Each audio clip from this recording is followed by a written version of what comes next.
Hello Year 6, I'm making you another video for your learning this afternoon. We've moved on to our topic about light, and this week what I would like you to do is to draw some diagrams, just using stick people, nothing fancy, to show how light travels. Now light is a very strange thing in that we can see where light is. So if I turn this torch on, my son's torch on, I can see the light is shining from the torch, but I can't see it travelling from its source into my eyes. And this is why we need to draw diagrams to make sure we understand exactly how light is travelling in different ways. Now, to show you how this works, you might like to do some of this modelling, I call it, at home. If you've got some white string or anything like that, piece of wool, then you can have a go at this as long as you've got some people to help you. So we're going to start off with a really simple example. On your sheet, you've got one about how does a girl see the light on her birthday cake candles. So I'm just going to do one first of all with my first glamorous assistant.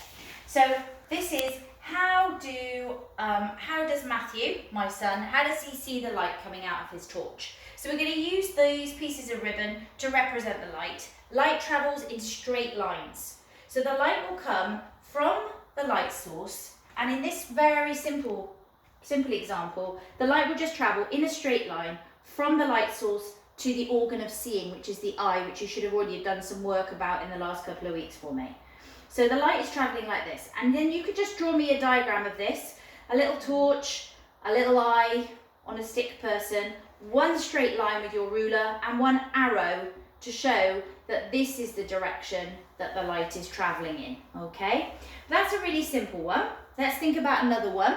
How does Matthew see his little sister? So again, we need a light source, and the thing that is seen is the thing that the light shines on first. So if Matt is to see Jess, then the light needs to go from the light source to Jess. It will then reflect off Jess. Now you might think, well, Jess isn't particularly shiny, and that's very true. So I've got lots of shiny things in my kitchen, from handles to spoons, but that doesn't mean that other things that don't look shiny don't reflect any light. They do. So they reflect some, not as much, but they reflect some. So this one's going to involve two steps, because the light comes from the light source, first to Jess, because she is the thing being seen, and then finally, as always, the last step must always be that the light goes into the eyes. So the first step is always light coming from the light source. The last step is always the light going into the eye. So it's from the torch to Jess, from Jess into Matt's eye, and that is how he sees his sister. Now, how do I see myself in a mirror? Can I have another glamorous volunteer, please? So this is going to be even more complex.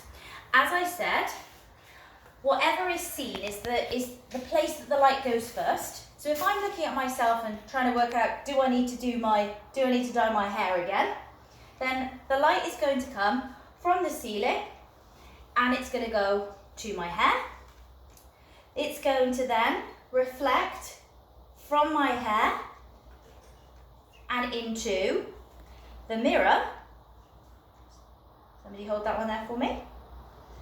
But I'm still not seeing anything because the light has not come to my eyes yet. So I need to finally have the final step, that the light needs to reflect off from the same place and then needs to go to my eyes. So if you were drawing this, you could draw your ceiling lamp, you could draw yourself, the mirror, and then you're going to need 3 lines with 3 arrows. So the light shines on my hair, from my hair to the mirror, from my mirror to my eyes. And that is how I see my hair, okay? Now on your sheet you've got some slightly harder examples, more things to do with mirrors, like how do drivers use their rear view mirror, that's the one that's kind of stuck to the windscreen, or their wing mirrors, those are the ones on the sides. How do they use those to be safe? Because mirrors can be very important in reflecting light and keeping us safe. There's also an example there about how a periscope works involving 2 mirrors, but the principles are the same. So if you can understand the simpler examples, just think it through. Don't forget you need to do a diagram, straight lines, you must use your ruler, okay, and then a sentence underneath. So I've drawn one here. as an example, this is my diagram of me yesterday reading my book outside. So my light source was the sun. The light shone on my book, or my Kindle it was, and then from my Kindle the light was reflected into my eyes, and that is how I see the words.